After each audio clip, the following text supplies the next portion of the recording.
अस्सलाम वालेकुम दोस्तों, कैसे हो? मुझे उम्मीद है कि आप सभी से होगी। न्यू अपडेट के साथ हम आपके सामने फिर हाजिर हो चुके हैं। अगर आप कुवैत में रहते हैं या कुवैत की खबरों से हमेशा के लिए अपडेट आना चाहते हैं तो ये वीडियो आप शुरू से लेकर आखिर तक देखते रहिए। इस वीडियो के अंदर मैं आपको कुछ इंपॉर्टेंट जो है इन्फॉर्मेशन देने वाला हूँ। जैसे कि कुवैत के बारे में बताने वाला हूँ आपको फ्लाइट के हवाले से, जो कि बड़ी अपडेट आ रही है। जो 20 नंबर वीज़ा वाले लोग हैं उनके हवाले से बड़ी अपडेट आ रही है। कौन कौन से लोग अभी एंट्री कर सकते हैं और जितने भी लोग दुबई में फंसे हुए हैं उनके हवाले से कुछ बड़ी अपडेट निकल कर आ रही है। तो सभी के बारे में डिटेल्स के बारे में बात करेंगे, लेकिन उससे पहले मैं आपको बता देता हूँ, अगर आप हमारे चैनल पर पहली बार आए हैं तो चैनल को सब्सक्राइब करें और साथ ही साथ बेल आइकन जरूर प्रेस कर दें। और सबसे पहले हम बात कर लेते हैं जितने भी लोग दुबई के अंदर फंसे हुए हैं, क्योंकि काफ़ी ज़्यादा लोग जो है हमें कमेंट कर रहे हैं इस चीज़ के बारे में कि अभी दुबई की क्या हालत है, क्या हालत नहीं है, हमें एंट्री मिलेगी या नहीं मिलेगी। तो मैं सबसे पहले मैं आपको बता देता हूँ, अगर आप दुबई में फंसे हुए हैं, अगर आपका कोई भी वीज़ा है फिलहाल में, अगर आपका 18 नंबर वीज़ा है, 20 नंबर वीज़ा है, तो 18 नंबर वीज़ा वालों का कोई भी अपडेट नहीं है कहीं से कहीं तक। आप कहीं पर भी किसी भी तरीके से रहते हैं तो अभी जितना भी पेमेंट आपने लगाया है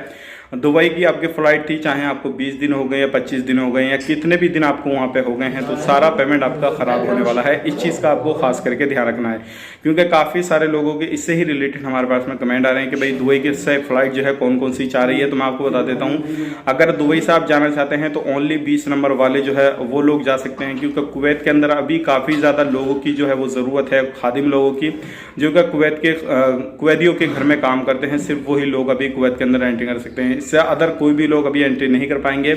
अगर आपका चाहे जितना भी पेमेंट खराब हो गया हो या किसी भी तरीके से वहां पे आपने खर्चा किया है तो वो सारा बेफजूल में आपका जाने वाला है। तो इस चीज़ का खास करके आपको ध्यान रखना है।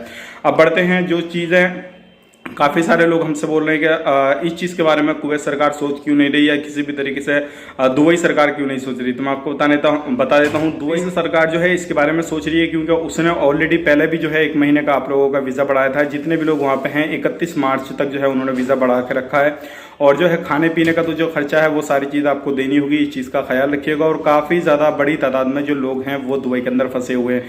बात कर लेते हैं कौन कौन सी फ़्लाइट आप अगर दुबई में 20 नंबर से आना चाहते हैं तो कौन कौन सी फ़्लाइट आप ले सकते हैं, कौन कौन सी नहीं ले सकते हैं, तो उस चीज़ के बारे में मैं आपको बताने वाला हूं। तो सबसे पहले हम आपको बता देते हैं, अगर आप जज़ीरा एयरवेज या कुवैत एयरवेज या फिर दुबई से कोई सी भी फ्लाइट आती है तो आप उसका 20 नंबर वीज़ा वाले हैं तो आप वहां से फ्लाइट का टिकट ले सकते हैं और उसके बाद में कुवैत में एंट्री कर सकते हैं। सबसे इंपॉर्टेंट चीज़ इसमें यही है, जितना भी आपका प्राइस रहेगा, चाहे आप किसी भी तरीके से डायरेक्टली फ्लाइट जो दुबई से बन के चल रही है उसमें आए या फिर जो भी फ्लाइट दुबई में स्टॉप है उसका अगर उसमें टिकट लेना चाहते हैं तो उसमें भी ले सकते हैं 20 नंबर वाले। अब बात करते हैं, अगर आप इंडिया से 20 नंबर वीज़ा पे जाना चाहते हैं तो 20 नंबर वीज़ा पे इंडिया से भी जा सकते हैं, ओनली वही लोग।